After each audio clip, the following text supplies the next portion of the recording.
समस्या.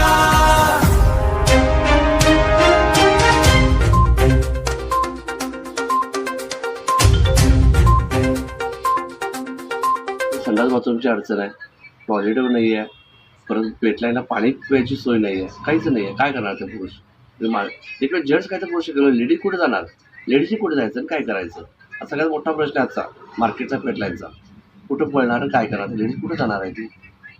कुठं व्यापाऱ्याने काय करायचं? म्हणजे व्यापार प्रत्येकजण जर व्यापारी तर भाडोत्री व्यापार आहे, त्याचा मालक त्याला टॉयलेट बाथरूम देत नाही, तर त्याला जाणार कुठे? त्या लेडीज जाणार कुठे? त्यांची काहीतरी सोय व्हायला पाहिजे ना त्यासाठीची. ते काहीतरी करायला पाहिजे ग्रामपंचायतीनं, काहीतरी सोय व्हायला पाहिजे. नाहीतर पेटलाईन हळूहळू पूर्ण बरबाद होऊन जाईल. पेटलाईन म्हणजे हळूहळू आता गेलेच 50% पेटलाईन संपल्या, राहिली 50% ती केव्हा संपेल कळणार पण नाही. म्हणजे जे मागच्या मला वाटतं सर्व 2000 सालापर्यंत जे मार्केट पिकअप होतं 2005 पर्यंत मोठा चालेल, तिथून पुढे हळूहळू जे जसं गळती लागत गेली, सुविधा नाहीत, कुठल्या सुविधा नाहीत. म्हणजे प्रॉपर कस्टमरला जे पाहिजे ना ती सुविधा म्हणून काही नाही. आता सध्या काय काय सुविधेचा अभाव आहे? एक तर मेन लाईनला कुठे टॉयलेट नाही, बाथरूम नाही आहे. म्हणजे मेन मूलभूत गोष्टी आहेत. बस स्टॉप सोडून बस स्टँड मध्ये कुठे होते तिथं? बस स्टँड मध्ये पण नाही टॉयलेट बाथरूम. कुठे त्यांचं ते पण तिथे आत जाऊन देत नाही तिथं.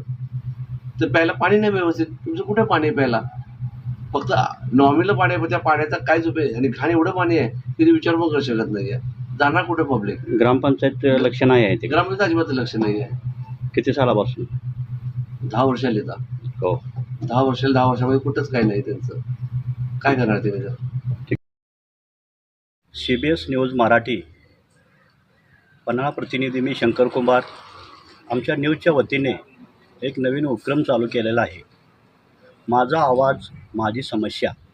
हा उपक्रम आता नव्याने ग्रामीण भागापासून अगदी शहरी भागापर्यंत हा उपक्रम नव्याने चालू केलेला आहे. सर्वसामान्य लोकांना त्यांच्या आरोग्याविषयी प्रश्न किंवा गावातील घनकचरा किंवा लाईटची सोय, रस्ते, गटर्स अशा काही समस्या जर भेडसावत असेल तर त्यांनी आपली मुलाखत देऊन या गांभीर्य असणाऱ्या प्रश्नावर तोडगा काढण्यासाठी आपण CBS न्यूजचे संपर्क करून किंवा मुलाखत देऊन आपल्या संपूर्ण अडचणी दूर करण्याचा असा हा मानस आमच्या CBS न्यूज मराठीच्या वतीने नव्याने चालू केलेला आहे. आणि कोडोली येथे कापड दुकान मिलिंद चरणकर यांनी या प्रश्नावर आपले विचार मांडले. त्यांनी कोडोलीमध्ये ज्या समस्या भेडसावत आहेत त्या संदर्भात त्यांनी आपले विचार व्यक्त केले आहेत. माझा आवाज माझी समस्या.